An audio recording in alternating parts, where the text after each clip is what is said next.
បងវរៈកងទ័ពជួរមុខរបស់យើងក៏ថាឆ្ងាញ់ណាស់មិនងាយបានហូបទេត្រីសាម៉ុននេះយូរបានហូបម្ដងដាក់ឲ្យអស់ដៃណានៃម្ដងមើលក្រុមហ៊ុន Boostrong នេះគឺលេងឈុតធំហើយបងប្អូនគឺបានទិញត្រីសាម៉ុនច្រើនគីឡូមែនតើយកមកជូនបងវរៈកងទ័ពរបស់យើងដែលកំពុងតែឈរជើងការពារទឹកដីរបស់យើងណា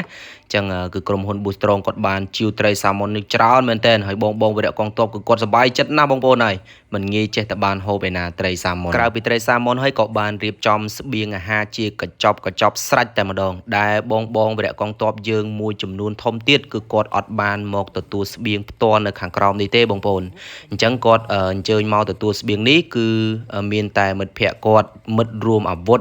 អាចមកទទួលស្បៀងមួយចំនួនតូចអញ្ចឹងមិត្តភ័ក្តិគាត់ដែលកំពុងតែឈរជើងយ៉ាងមុតមមនៅខាងសមរភូមិមុខឯណោះគឺគាត់កំពុងតែឈរជើងយ៉ាងអង់អាចក្លាហានអញ្ចឹងមិត្តភ័ក្តិគាត់គឺបានយកស្បៀងអាហារដែលយើងខ្ចប់ជាស្រេចហ្នឹងយកទៅជូនក៏ដូចជាផ្ញើមិត្តភ័ក្តិរបស់គាត់ហើយដូចដែលបងប្អូនបានដឹងអញ្ចឹងមិនថាក្នុងកលៈទេសៈណាទេខាងក្រុមហ៊ុន Boostrong មិនដែលភ្លេចវរៈកងទ័ពជួរមុខរបស់យើងទេបងប្អូនទាំងកំឡុងពេលផ្ទុះសង្គ្រាមរហូតស្ថានភាពស្ងប់ស្ងាត់គឺក្រុមហ៊ុន Boostrong ហ៊ាននិយាយហ៊ានធ្វើឲ្យតែឃើញស្នាមញញឹមនិងផ្ដល់កម្លាំងចិត្តដល់បងវរៈកងទ័ពគ្រប់គ្រង Boostrong ដែលជាភេសជ្ជៈខ្មែរ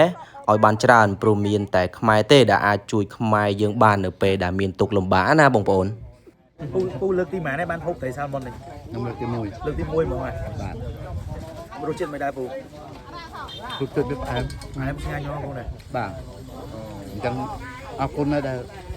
តាំង Boostrong តាំងពលិក Boostrong ទាំងអស់ណាខ្ញុំវាអត់ចេះនិយាយទេគាត់នៅប៉ុណ្ណឹងណា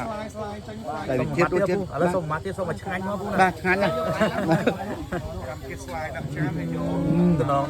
ដោយដែលបងប្អូនបានស្ដាប់លោកពូគាត់មានប្រសាសន៍អញ្ចឹងគាត់ថាផ្អែមឆ្ងាញ់ណាស់មិនងាយចេះតែបានហូបទេត្រីសាម៉ុនបងប្អូនហើយអញ្ចឹងគាត់ហូបឲ្យបានច្រើនតិចឯនេះជប់លៀងខ្លួនឯងណា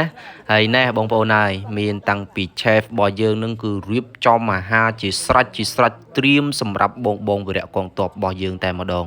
អត់ឲ្យបងវរៈកងទ័ពរបស់យើងនឹងបាក់កម្លាំងចិត្តទេបងប្អូនគឺយើងមានទ័ពជួរក្រោយសម្រាប់ជួយ support ជួយផ្គត់ផ្គង់បងវរៈកងទ័ពជួរមុខរបស់យើងណាជាពិសេសគឺក្រុមហ៊ុន Boostrong នឹងតែម្ដងបងប្អូនហើយមិនថាកំឡុងពេលសង្គ្រាមឬមួយក៏ចប់សង្គ្រាមអីទេគឺគាត់យកចិត្តទុកដាក់ណាស់បាទទាំងបងវរៈកងទ័ពទាំងបងប្អូនដែលភៀសសឹកអីផ្សេងនឹងគឺ Boostrong តែងតែមានកម្មវិធីជួយជានិច្ចមិនថាជាស្បៀងអាហារជាថវិកាឬមួយក៏កម្មវិធីផ្សេងទេបងប្អូនអញ្ចឹងដោយដែលបងប្អូនបានឃើញនៅក្នុងវីដេអូនេះគឺថាថ្ងៃនេះជួបជុំសប្បាយមែនតើដែលក្រុមហ៊ុន Boostrong នឹងរៀបចំអាហារជាពិសេសហ្នឹងគឺត្រីសាម៉ុនរាប់រយគីឡូហ្មងណាបងប្អូនអញ្ចឹងបន្ទាប់ពីបងវរៈកងទ័ពរបស់យើងគាត់បានប្រសាត្រីសាម៉ុនអីរួចរាល់គាត់ឆ្អែតហើយគឺគាត់បានវិចខ្ចប់អាហារបាទដែលខាង Boostrong គាត់វិចខ្ចប់នឹងរួចជាស្រេចហ្នឹងគាត់បានរៀបចំឡើងលើម៉ូតូដើម្បី